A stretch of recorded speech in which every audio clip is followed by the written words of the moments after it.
এই চেয়ারগুলোর মধ্যে যদি আলেমদেরকে বসানো যায় তাহলে সেই আলেমরা কখনো দুর্নীতি করবে না, সেই আলেমরা কখনো বিদেশ বাড়ি করবে না, সেই আলেমরা কখনো বিদেশে গাড়ি করবে না, সেই আলেমরা কখনো বিদেশে নারী করবে না।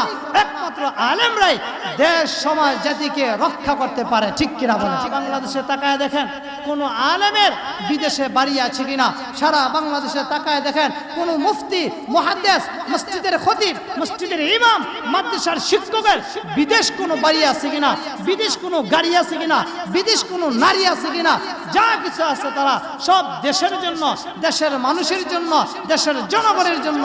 করোনার মতো একটা অবস্থা, এই ভয়াবহ অবস্থা, আলেম ওলামারা, মসজিদের ইমাম, মাদ্রাসার শিক্ষকরা সর্বদাই মানুষের সেবায় নিয়োজিত ছিল, ঠিক কিনা বলেন? এই জন্য আল্লাহ রাসূল বলেন, মাল্লাম ইয়াশকুরিন নাস লাম ইয়াশকুরিন